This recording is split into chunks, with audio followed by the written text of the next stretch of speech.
आजकाल बसमध्ये, ट्रेनमध्ये, ऑफिसच्या ब्रेकमध्ये किंवा अगदी झोपण्यापूर्वीही अनेकांच्या हातात मोबाईल आणि स्क्रीनवर रील्स दिसतात. फक्त 2 मिनिटं म्हणून सुरू झालेलं रीलचं स्क्रोलिंग कधी अर्धा पाऊण तास तर कधी तासनतास सुरूच असतं.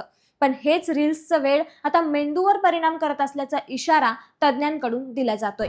सुरुवातीला पाहूयात मेंदू नक्की कसं काम करतो. अनेकांना हल्ली एखादी गोष्ट कुठे ठेवली, कुणाला फोन करायचा होता, काही वेळापूर्वी काय वाचलं किंवा काय पाहिलं हे देखील आठवत नाहीये, अशी तक्रार असते. या मागे वाढत चाललेलं रील स्क्रोलिंग हे एक कारण असू शकतं, असं अभ्यासकांचं म्हणणं आहे. आपला मेंदू कोणतीही माहिती लक्षात ठेवण्यासाठी 3 टप्प्यात काम करतो. यात प्रथम माहिती ग्रहण केली जाते, नंतर ती स्मरणात साठवली जाते आणि गरज पडल्यास पुन्हा आठवली जाते. मात्र रील्सच्या जगात प्रत्येक 15 ते 30 सेकंदाची नवी माहिती, नवा चेहरा आणि नवा विषय समोर येत असल्याने मेंदूला एखादी गोष्ट नीट प्रोसेस करण्यासाठी पुरेसा वेळच मिळत नाहीये. आता पाहूयात रील्सचा मेंदूवर नेमका काय परिणाम होतो.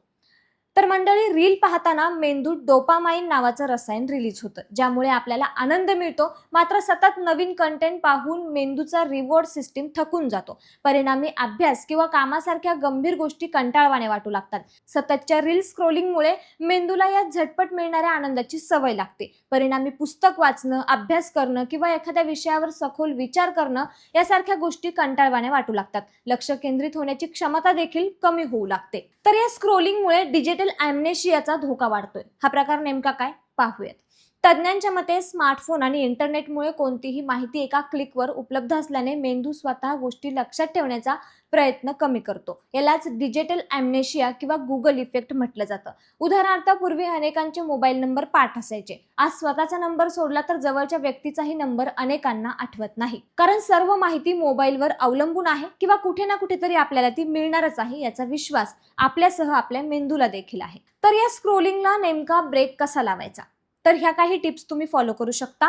रील्स पाहण्यासाठी वेळेची मर्यादा ठरवा. प्रत्येक 20 मिनिटांनंतर थोडा ब्रेक घ्या. झोपण्याच्या किमान 1 तास आधी मोबाईल बाजूला ठेवा. पुस्तक वाचन, चालणं किंवा प्रत्यक्ष संवाद साधणं यासारख्या गोष्टी वाढवा. मोबाईलच्या स्क्रीन टाईमवर नियमित लक्ष ठेवा.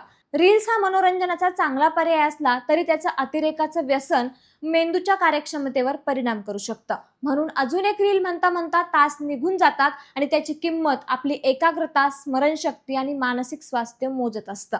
त्यामुळे वेळेवर ब्रेक घेणं आणि डिजिटल वापरावर नियंत्रण ठेवणं हीच आता काळाची गरज बनली, एवढं मात्र नक्की. त्यामुळे मंडळी, रील्स स्क्रोलिंगच्या या धोक्याबाबत तुम्हाला काय वाटतं आम्हाला कमेंट करून नक्की कळवा आणि असेच नवनवीन माहितीपूर्ण व्हिडिओ पाहण्यासाठी लेट्सअप मराठीला नक्की फॉलो करा. धन्यवाद.